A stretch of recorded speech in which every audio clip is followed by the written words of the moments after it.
Hello friend, एक बार फिर मैं आप लोगों का स्वागत करती हूँ आपके चैनल में जीएस क्लासेस में। तो जैसा कि हम लोगों का कल का लाइव सेशन था जिसमें मैंने कहा था कि हम जो चैप्टर 5 है जिन बियाजी वाइगोत्स्की और हम कोहलबर्ग का ये वाला चैप्टर कंप्लीट करने के बाद इसके टेस्ट लेंगे जो पांचों चैप्टर हमने कंप्लीट किए हैं। लेकिन फिलहाल अभी हमारा चैप्टर 5 बचा है जिसमें कि जीन पियाजे आप लोग देख चुके हैं, यानी जीन पियाजे के संज्ञानात्मक विकास के सिद्धांत को बचा है हमारा वाइगोत्स्की का सिद्धांत और हमारा कोहलबर्ग। तो ये दोनों चीजें भी आपको जब कंप्लीट करा दी जाएंगी तो फिर आपको मैं नोटिफिकेशन दे दूंगी या फिर आपको बता दूंगी कि आपका टेस्ट कब होगा। तो फिलहाल चलिए आज के टॉपिक जो रहेगा हमारा वाइगोत्स्की का, बहुत ज्यादा ही इम्पोर्टेंट टॉपिक है ये। और एग्जाम अगर आप सीटेट या फिर टेट वगैरह कहीं भी दे रहे हैं किसी भी स्टेट में, क्योंकि जो ज्यादा लोग हैं वो कहीं न कहीं अगर यूपी के अलावा भी कई स्टेट्स के हैं, तो अगर आप कहीं के भी हैं, क्योंकि जो पूरी सीडीपी है वो इन्हीं लोगों से घिरी हुई है, तो आपको तभी ये काफी ज्यादा हेल्प करेगा। तो वीडियो को आप लोग पूरा देखिएगा, बहुत आसान तरीके से समझाने की कोशिश करूंगी ताकि आपके सारे डाउट्स जो है वाइगोत्स्की को लेके वो क्लियर हो जाए। तो चलिए फिलहाल हम वीडियो की शुरुआत करते हैं। बाकी अगर आप मेरे और भी वीडियो देखना चाहते हैं सीटेट की, चाहे हिंदी व्याकरण की या फिर सीडीपी की, तो आप इसी चैनल के प्लेलिस्ट में जाके देख सकते हैं। बाकी जो सीडीपी की बाकी जो प्रीवियस क्लासेस हैं वो मैं इसी वीडियो के कमेंट बॉक्स में या फिर इसके डिस्क्रिप्शन बॉक्स में इसके दे दूंगी लिंक सारे वीडियोस के, ताकि आप लोग वहां से जाके चेक कर सकें। तो अगर आज की ये वीडियो आपको पसंद आती है तो आपको पता है क्या करना है, वीडियो को लाइक करना है, दोस्तों के साथ वीडियो को ज्यादा से ज्यादा शेयर करना है, और चैनल को सब्सक्राइब नहीं किया तो प्लीज चैनल को आप लोग भी सब्सक्राइब भी कर दीजिएगा। तो चलिए वीडियो की शुरुआत करते हैं और देखते हैं वाइगोत्स्की के सिद्धांतों के बारे में।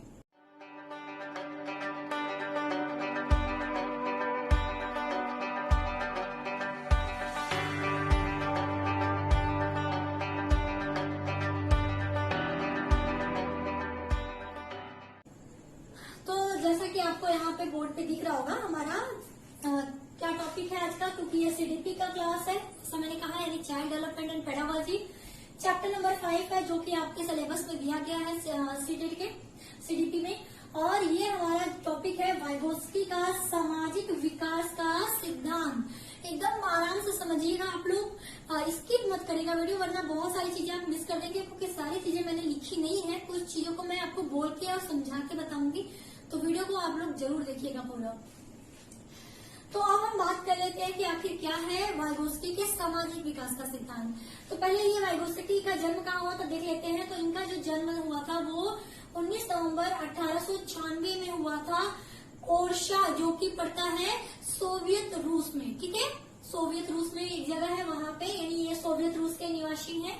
और इनकी जो मृत्यु हुई थी वो मॉस्को में हुई थी, सोवियत संघ में, और 11 जून 1934 को। ठीक है, यानी रूस में इनका जन्म हुआ था, जिसका कि जो अभी फिलहाल जो इसका नाम हो गया है कि बेलारूस। ठीक है, बेलारूस नाम हो गया है, लेकिन पहले क्या था, ये केवल रूसी साम्राज्य था। ठीक है, अब इनका जो मेन टॉपिक है क्या है कि ये जो है वो बाल विकास के बारे में ही बताते हैं, क्योंकि पूरी जो सीडीपी है वो बाल विकास पे यानी बच्चों के विकास पे है।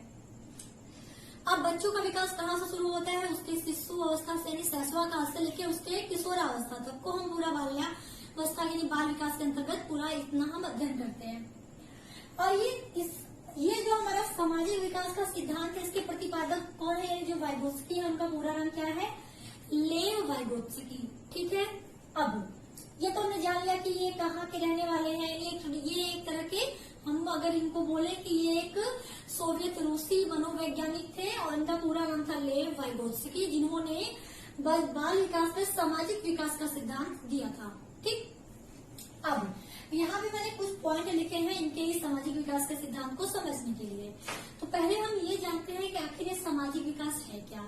तो सामाजिक में आप ये देख पा रहे होंगे, सामाजिक में इसका मतलब कि ये जो विकास हो रहा है वो विकास किसके अंतर्गत हो रहा है, समाज के अंतर्गत। तो इससे से आप समझ जाइएगा, जहां पर भी आपको सामाजिक विकास टॉपिक दिखे एग्जाम में, आप समझ जाइएगा कि ये कहीं न कहीं वाइगोत्स्की से रिलेटेड है। 99% चांस होते हैं कि उसमें वाइगोत्स्की का आता है। हो सकता है कुछ क्वेश्चन घुमा फिरा के दे देते तो 1% हम मान के चलते हैं कि नहीं होगा, लेकिन 99% यही चांस है कि वो वाइगोत्स्की के ही रूल के अंतर्गत आएगा। चलिए अब हम जानते हैं कि इन्होंने सामाजिक विकास के सिद्धांत में कहा क्या था। तो हमने कहा कि ये पूरी सीडीपी बाल विकास पे है। तो जीन पियाजे ने भी बाल विकास की अवस्थाओं के बारे में बताया था। तो इनका भी जो कहना था कि जो बालक का विकास होगा, ठीक है, बालक का जो विकास होगा उसका आधार क्या होगा, उसका आधार होगा सामाजिक अंतः क्रिया, यानी समाज के अंतर्गत होने वाली क्रियाएं, जिससे कि बच्चा सीखता है। और जब हम विकास कहते हैं तो विकास हर एक स्टेज में होता है, हर कई तरह का विकास होता है। तो सामाजिक यानी समाज के अंतर्गत होने वाली जो क्रियाएं हैं उसी से बच्चे का विकास होता है। इसीलिए कहा जाता है कि बालक के विकास का आधार कैसा है, सामाजिक अंतः क्रिया है। तो आधार सामाजिक अंतः क्रिया हो गई। अब इन्होंने ये कहा कि ये जो सामाजिक अंतः क्रिया है, इस सामाजिक अंतः क्रिया में बच्चे का संज्ञानात्मक विकास भी हो सकता है, शारीरिक विकास भी होता है और सामाजिक विकास भी होता है। संज्ञानात्मक मैंने बताया था आपको कि क्या होता है। संज्ञानात्मक मतलब उसका मानसिक विकास, यानी सामाजिक अंतः क्रिया के अंतर्गत बालक का मानसिक विकास भी होगा, शारीरिक विकास भी होगा और सामाजिक विकास भी होगा।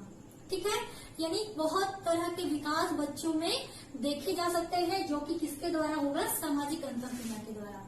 अब अगर इसको हम आसान भाषा में समझे कि सामाजिक अंतः क्रिया, चलो हमने ये मान लिया कि बाल विकास का आधार क्या है, यानी बेस क्या है इसका, यानी विकास की शुरुआत कहाँ से होती है, कहीं न कहीं सामाजिक अंतः क्रियाओं से। लेकिन अगर हम इसको इजी भाषा में समझे तो इनका ये कहना है कि जो बालक का विकास होता है वो किसके द्वारा होता है, समाज द्वारा होता है। यानी बालक का जो विकास होगा वो समाज के द्वारा होगा। तो यहाँ पे आप समझो पहले एक छोटी सी चीज, जब बच्चा पैदा होता है, शैशवावस्था में रहता है, तो जब शैशवावस्था में रहता है तो बच्चा केवल अपने परिवार के अंतर्गत ही घूमता फिरता रहता है। वो उसकी पूरी जो लाइफ है, उसका जो पूरा जीवन है वो उसी अपने परिवार में ही कटता है। उसे समाज से कोई लेना देना नहीं होता, पता है आप लोगों को। तो ये कहा जाता है कि शैशवावस्था में जो सामाजिक अंतः क्रिया होती है वो नगण्य होती है, यानी बच्चों का समाज से कोई लेना देना नहीं होता जब तक वो शैशवावस्था में रहता है। लेकिन जब बच्चा बाल्यावस्था में पहुंचता है, यानी जब वो स्कूल जाने लगता है, जब वो स्कूल में जाता है तो वहाँ पे उसे समाज के बहुत सारे लोग मिलते हैं, वो उन लोगों से बहुत सारी चीजें सीखता भी है। तो वहाँ पे उसकी असली जो सामाजिक जीवन है वो उसकी शुरुआत होती है जब बच्चा स्कूल जाने लगता है, बाल्यावस्था में पहुंचता है। तो बाल्यावस्था में जब बच्चा पहुंचता है तो वो सामाजिक लोगों से घिरा रहता है और तब बच्चे का सामाजिक विकास होता है। और उससे सामाजिक विकास के द्वारा ही बच्चे का जो मानसिक विकास होता है वो भी डेवलप होता है, उसका भी ग्रोथ बढ़ता है, उसका शारीरिक विकास भी होता है, उसका सामाजिक विकास भी होता है। अब इन्होंने अपने इस सामाजिक विकास के सिद्धांत में एक चीज और कही थी कि जो बालक का विकास है, यानी इन्होंने ये कहा था कि बालक के विकास में, यानी बच्चों का जो विकास है उसमें इन्होंने भाषा चिंतन को महत्वपूर्ण माना है। ठीक है, ये आप लोग लिख लीजिएगा, बहुत इंपॉर्टेंट है, घुमा फिरा के आपको देता है क्वेश्चन सीटेट के एग्जाम में। एक में भी देखने को मिला है ये क्वेश्चन, तो इसको जरूर करिएगा। और ये भी आपका पूछ चुका है तो इसको भी नोट कर लीजिएगा। जब मैं आपको क्वेश्चन कराऊंगी तो आप खुद जानेंगे कि हाँ मैम ने ये चीजें बताई थी हमको। ठीक है, अब इन्होंने भाषा चिंतन को अपने इस सामाजिक विकास के सिद्धांत में बहुत महत्वपूर्ण माना। इनका ये मत था कि जो बच्चा है, बच्चों में भाषा और चिंतन, ठीक है, भाषा अलग चिंतन अलग, इन्होंने दोनों को महत्वपूर्ण माना है।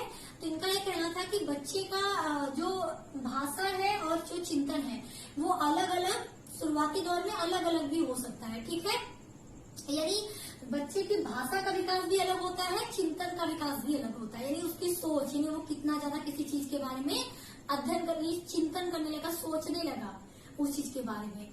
यानी तो इनका ये कहना था कि जब कुछ ऐसी कंडीशन होगी जहाँ पर उसे दोनों की जरूरत पड़ेगी तो दोनों क्या करेंगे, दोनों साथ में आके काम करेंगे। भाषा और चिंतन दोनों जरूरत पड़ने पर एक साथ भी काम करते हैं। ठीक है, तो एक तो पॉइंट ये हो गया कि भाषा चिंतन को उन्होंने महत्वपूर्ण माना। अगला पॉइंट क्या है कि आखिर हमने ये जान लिया कि सामाजिक विकास क्या होता है। यानी ओवरऑल अगर एक लाइन में इसको समेटेंगे आप तो बस आप यही कहेंगे कि जो वाइगोत्स्की थे उन्होंने बच्चों के विकास को बस इतना कहा कि जो बच्चों का विकास होता है वो किसके द्वारा होता है, वो समाज के द्वारा होता है, यानी सामाजिक अंतःक्रिया के द्वारा होता है। ठीक है। अब इनके इस सामाजिक विकास के सिद्धांत का निहितार्थ क्या है, अर्थ क्या है? तो इसका अर्थ है सहयोगात्मक समस्या समाधान। ठीक है, ये भी ध्यान दीजिएगा आप लोग। ठीक है, सहयोगात्मक समस्या समाधान। अब इस चीज को समझते हैं कि इसका निहितार्थ ये क्यों कहा गया है। अब बताओ, जैसे आप कभी स्कूल जाते हैं, स्टार्टिंग अभी जैसे जो भी छोटा बच्चा है, अगर वो स्कूल जाता है तो ऐसा तो नहीं कि उसे सारी चीजें आ जाएंगी, नहीं होता। ऐसा तो नहीं होता कि वो गया स्कूल और उसे सब कुछ आ गया, ऐसा बिल्कुल नहीं होता। वो जाता है, उससे बहुत सारी चीजें नहीं आती, कुछ खामियां होती है, तो टीचर क्या बताता है, टीचर उन्हें यानी जो अध्यापक रहता है उन्हें कहता है कि बेटा आप लोग इस तरह से करेंगे। तो आपका जैसे कोई मैथ का क्वेश्चन लगाना होता है तो अध्यापक आपको बोल देगा कि बेटा आप इस तरह से कैलकुलेट करो, आपकी जो आंसर है वो आ जाएगी। जोड़ना भी होता है तो टीचर बता सकता है कि आप उंगलियों पे इस तरह लिखो। नहीं तो स्टार्टिंग में हम लोगों को किस तरह बताया जाता था जोड़ने के लिए कि जितना अगर हमको 3 और 5 जोड़ना है तो क्या करते थे स्टार्टिंग में, LKG UKG या 1 2 3, तो स्टार्टिंग में जब बच्चा पढ़ने जाता था तो क्या करता था, वो 3 लाइन ऐसे खींच लेता था, प्लस करके 5 लाइन कुछ इस तरह से कर लेता था। फिर क्या करता था, सबको जोड़ देता था, जितना आता था उतना वो लिख देता था। तो टीचर ने बता दिया बेटा इस तरह से करो, लेकिन हो सकता है तब भी बच्चे को ना आए, टीचर ने तो ऐसे बता दिया आपको नॉर्मली। तब बच्चा क्या करता था, बच्चा जब टीचर के बताने के बाद भी नहीं समझ पा रहा था तब वो अपने साथियों के साथ बात करता था, या उनसे पूछता था कि सर ने इस तरह बताया है, कैसे होगा तुम बताओ। आप लोगों ने क्या होगा, टीचर ने कुछ बता दिया, हमें नहीं समझ में आया कि टीचर ने क्या बताया, उसे हमें अच्छे से समझ में नहीं आया, तो अपने फ्रेंड्स की मदद लेते हैं, यानी दोस्तों से पूछते हैं कि कैसे होगा, तो वो हमारी मदद करते थे। तो जो हमने अपनी समस्या का समाधान किया वो हमने किस तरह से किया, हमने किया सहयोग के माध्यम से, यानी हमने सहयोग लिया कि हमको चाहे वो टीचर का हो चाहे अपने दोस्तों का हो, हमने उनके सहयोग के द्वारा अपनी समस्या को हल कर लिया, उसका समाधान निकाल लिया। इसीलिए इसको बोलते हैं सामाजिक विकास के सिद्धांत का जो निहितार्थ यानी अर्थ है उसको हम लोग सहयोगात्मक समस्या समाधान भी कहते हैं। क्योंकि सामाजिक विकास इसलिए क्योंकि कहीं न कहीं विद्यालय पूरा हमारा एक तरह से उसमें अलग अलग जगह से लोग आते हैं, एक पूरा समाज वहाँ पे हमको देखने को मिलता है। उस समाज में हमने अपनी समस्या का समाधान उनके सहयोग से किया, इसीलिए इसको सहयोगात्मक समस्या समाधान भी कहते हैं। बहुत ज्यादा इम्पोर्टेंट है, पूछा है, इसलिए इसको आप लोग थोड़ा सा अच्छे से समझिएगा। तो यहाँ पर आपने देख लिया। अब ये अगला पॉइंट इनका है लास्ट पॉइंट, ओवरऑल तो आपने समझ लिया। अगर इसको एक लाइन में अगर हम बताएं कि जो हमारा विकास है उस पर किन किन चीजों का प्रभाव पड़ता है पैगोस्की के अनुसार, तो एक उन्होंने कहा कि बच्चों को विकास पर प्रभाव पड़ता है समाज का, जो कि आपको इनके सिद्धांत में देखने को मिला। इसके अलावा संस्कृति का, क्योंकि विद्यालय में अलग अलग कल्चर के बच्चे भी आते हैं, अलग अलग कल्चर के हो सकता है अध्यापक भी हो, तो उसका भी प्रभाव बच्चों के विकास पर पड़ता है, इसलिए संस्कृति का भी प्रभाव विकास पर पड़ता है बच्चों के। इसके अलावा भाषा का, क्योंकि उसका जो भाषा है या फिर उसके आसपास की जो भाषा है समाज के अंतर्गत जहाँ वो रह रहा है, तो उसका भी प्रभाव बच्चों के उस विकास पर पड़ता है। और वैसे भी इन्होंने भाषा और चिंतन को बहुत महत्वपूर्ण माना है। उनका मानना है कि भाषा और चिंतन किसी भी बच्चे के विकास में बहुत ज्यादा ही इम्पोर्टेंट यानी महत्वपूर्ण भूमिका निभाते हैं। तो ये था कंप्लीट इनका सामाजिक विकास का सिद्धांत।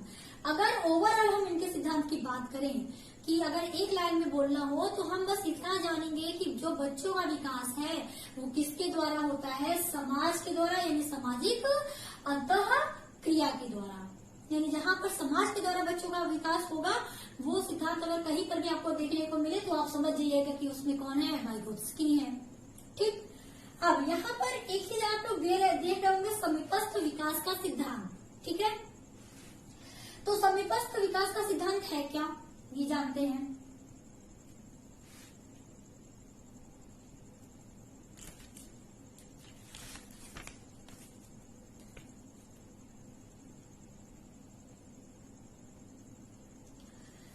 तो जो समीपस्थ इतिहास, इसको देखिएगा, ये जो समीपस्थ विकास का सिद्धांत है ये इन्हीं के सामाजिक संस्कृति जो विकास का सिद्धांत है, यानी जो ये सामाजिक विकास का सिद्धांत है उसी का ये एक तरह का भाग है। यानी समीपस्थ विकास का सिद्धांत जो है वाइगोत्स्की के सामाजिक विकास के सिद्धांत का ही एक भाग है, जिसमें इन्होंने एक वर्ड यानी एक शब्द यूज किया था जो था स्कैफोल्डिंग। ठीक है, स्कैफोल्डिंग ये होता क्या है, जैसे अगर मैंने जो एग्जाम्पल यहाँ पे आपको बताया सहयोगात्मक वाले में, मैंने कहा कि जो बच्चा है वो क्या कर रहा है, अगर वो किसी समस्या का समाधान नहीं कर पाता है तो वो क्या करता है, किसी की मदद लेता है। तो जब बालक किसी की सहायता से किसी कार्य को करता है या फिर कार्य को सीखता है, ठीक है, जब बच्चा किसी दूसरे की सहायता से किसी कार्य को करता है या फिर सीखता है तो वो जो प्रक्रिया होती है वो होती है स्कैफोल्डिंग। जैसे अगर बच्चा कोई मैथ का क्वेश्चन नहीं लगा पा रहा तो अपने दोस्तों से क्या कर रहा है, मदद ले रहा है। तो वो जो पूरी प्रक्रिया होगी किसी के द्वारा उस चीज को, उस समस्या को समाधान करने के लिए सीखने में, वो जो पूरी प्रक्रिया है वही प्रक्रिया क्या कहलाएगी, स्कैफोल्डिंग। ठीक है, सिंपल है कि किसी दूसरे के मदद के द्वारा जब बच्चा कोई कार्य करता है या फिर कार्य को सीखता है तो वो जो प्रक्रिया होती है उसी प्रक्रिया को स्कैफोल्डिंग कहते हैं। ये समझ में आ गया। अब यहाँ पर मैंने एक ग्राफ बनाया हुआ है, फिगर बनाया हुआ है, इसको आप समझिएगा। ये एक हमने लिखा है वास्तविक विकास स्तर, एक हमने लिखा है संभावित विकास स्तर। ठीक है, यहाँ पे हमने लिखा है बैरियर क्रॉस करना। तो इसका मतलब क्या है, जब बच्चा कोई जैसे बच्चा जो कर सकता है, ठीक है, बिना किसी की मदद के जब बच्चा कोई चीज कर सकता है तो वो आता है वास्तविक विकास के अंतर्गत। जब बच्चा किसी की हेल्प से उस चीज को कर सकता है, किसी चीज को कर सकता है, यानी किसी की मदद से जब बच्चा किसी चीज को कर सकता है तो उसे बोलते हैं संभावित विकास स्तर। जैसे आप अपने आप को, जैसे मैं अपने आप को मान लूं तो मैं जो कर सकती हूँ वो मैं कहती हूँ वास्तविक विकास स्तर। अगर मुझे कोई किसी चीज में प्रॉब्लम है और मैंने किसी दूसरे का हेल्प लिया तो किसी की हेल्प से जो मैं कर सकती हूँ उसे मैं कहूंगी वास्तविक विकास स्तर। अब इनके बीच जो अंतर होता है, ठीक है, इनके बीच संभावित विकास स्तर और वास्तविक विकास स्तर, तो हम कहेंगे कि जब वास्तविक विकास स्तर और संभावित विकास स्तर के बीच जो अंतर या क्षेत्र होता है, ये जो अंतर या क्षेत्र है इसको हम लोग बोलते हैं ZPD। ZPD का मतलब होता है जोन ऑफ प्रॉक्सिमल डेवलपमेंट। ठीक है, प्रॉक्सिमल इसको मैं यहाँ लिख देती हूँ, नहीं दिखेगा आप लोगों को, डेवलपमेंट यानी निकटतम या समीपस्थ विकास का क्षेत्र, इसको बोलते हैं क्या, यहाँ पे मैं लिख देती हूँ निकटतम, या इसी को बोलते हैं समीपस्थ विकास का क्षेत्र। अगर आपको कहीं भी क्वेश्चन में इस तरह देखने को मिले कि ऑप्शन आपको दे दे या फिर क्वेश्चन इस तरह से पूछे कि वाइगोत्स्की के निकटतम विकास का क्षेत्र क्या होता है, तो आप बता सकते हैं कि वास्तविक, ठीक है, वास्तविक आप करेंगे वास्तविक विकास स्तर और संभावित विकास स्तर के बीच का अंतर, या फिर ये अंतर, या फिर इसको बोल सकते हैं अंतर भी बोल सकते हैं, या बोल सकते हैं जो क्षेत्र होता है, जो रेंज होता है उसी को बोलते हैं। तो इन दोनों के बीच जो अंतर या क्षेत्र होता है उसी को बोलते हैं निकटतम या समीपस्थ विकास का क्षेत्र। बाकी इसको इंग्लिश में बोलते हैं जोन ऑफ प्रॉक्सिमल डेवलपमेंट। ठीक, इतना समझ में आ गया। अब जब बच्चे को वास्तविक विकास स्तर से संभावित विकास स्तर में जाना होता है, यानी बच्चा जब किसी के बिना किसी की मदद के कुछ कर सकता है और किसी की मदद से अगर किसी समस्या को समाधान कर रहा है तो उनके लिए बीच में एक बैरियर क्रॉस करना होता है, यानी वो समस्या समाधान नहीं कर पा रहे हैं, उसको प्रॉब्लम हो रही है, तो वहां पर अगर उस समस्या, जैसे माना मैंने कि हमें एक समस्या मिल गई कोई, ये हमको समस्या मिल गई, हमको अपना समस्या सॉल्व करना है, ठीक है, इस बिंदु तक। अभी हमको यहाँ पे कुछ नहीं पता कि किस तरह से करना है, यानी हमारे बीच में क्या है, हमारे प्रश्न और ये हम कह दें उत्तर, तो हमारे प्रश्न और उत्तर के बीच में अभी एक अवरोध है, ठीक है, एक तरह का अवरोध है। हमको नहीं पता कि उस अवरोध को दूर करके कैसे मैं अपना उत्तर कर पाऊं, ये सही कर पाऊं क्वेश्चन को। तो ये जो अवरोध है इसी को हमने कहा है बैरियर, ठीक है। अगर इस बैरियर को अगर हम क्रॉस कर लें, इस बैरियर को अगर हम क्रॉस कर लें तो हम कहाँ पहुंच जाएंगे? अपने उत्तर की तरफ, यानी अपने संभावित विकास स्तर पे। और जेडपीडी के लिए जो हमारा बैरियर क्रॉस करना है, जेडपीडी के लिए ये जरूरी होता है, यानी समीपस्थ विकास का जो क्षेत्र है ये बहुत ज्यादा हमारे लिए जरूरी होता है इस बैरियर को क्रॉस करना। यानी जेडपीडी के लिए बैरियर क्रॉस करना बहुत ज्यादा जरूरी होता है, तभी आप इनके बीच जो अंतर है उसको खत्म कर पाएंगे। अब ये अंतर कैसे खत्म होगा? ये अंतर खत्म होता है किसी की मदद से, शिक्षक के निर्देश से या अपने दोस्तों की मदद से। तो इन दोनों की मदद से हम अपना क्या करते हैं, हम इसका जो अवरोध है, जो हमको नहीं समझ में आ रहा है कि किस तरह से हमको ये सॉल्यूशन करना है, तो हमने उनकी मदद ली और हमने इस अवरोध को हटा दिया। तो जब हमने अवरोध को हटा दिया तो हम कहाँ पहुंच गए? अपने उत्तर की तरफ। तो पूरी जो प्रोसेस होती है वो किस तरह होती है ये देख लेते हैं। तो जो पूरी प्रक्रिया है वो कैसे होती है? जो प्रक्रिया है उसमें सबसे पहले हम 4 स्टेप भी बांट देते हैं, 1, 2, 3 एंड 4, ठीक है। हम 4 स्टेप में ये पूरी प्रक्रिया होती है। पहला जो स्टेप है वो है वास्तविक स्तर का, यानी जो हम अपने से कर सकते हैं। अगर हमको एक क्वेश्चन का हल निकालना है तो मैं अपने से उस क्वेश्चन को सॉल्व जिस तरह से कर सकती हूँ वो मेरा अपना प्रोसेस है, ठीक है।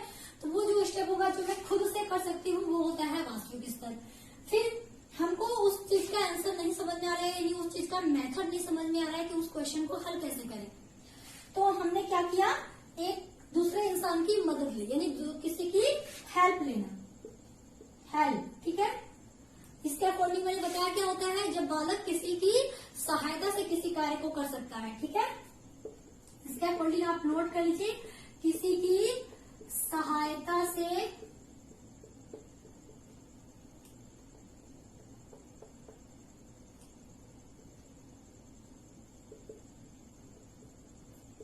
कोई कार्य करना या सीखना, ठीक है। यानी जब बालक किसी की सहायता से कोई कार्य करता है या फिर कार्य सीखता है तो वो प्रक्रिया इसके अकॉर्डिंग होती है, मैं बता चुकी हूँ। तो हमने यहाँ पे जब हम किसी की सहायता, जो भी सहायता लेंगे वो किसका लेंगे? हम किसी थर्ड पर्सन का, ठीक है। हम किसी थर्ड पर्सन का हेल्प लेंगे, कोई भी थर्ड पर्सन ले सकते हैं, चाहे वो टीचर हो चाहे अपने दोस्त हो। तो हमने किसी की हेल्प ली, तो उनकी हेल्प से हमने क्या किया? हमने जो हम थर्ड स्टेप पे आते हैं, रिच जेपीडी, यानी हमने जो निकटतम विकास का जो क्षेत्र था उसको हमने क्या कर लिया, उसको वहां तक हम पहुंच गए। यानी क्योंकि जेडपीडी के लिए क्या जरूरी है? जेडपीडी के लिए जरूरी है इस बैरियर को क्रॉस करना, और ये बैरियर किसकी सहायता से क्रॉस होता है? इसका फोल्डिंग की मदद से, यानी किसी थर्ड पर्सन की सहायता से हमने इस बैरियर को क्रॉस कर लिया, यानी इस अवरोध जो था हमने बताया उस अवरोध को हमने क्रॉस कर लिया, तो हम अपने जेडपीडी तक पहुंच गए।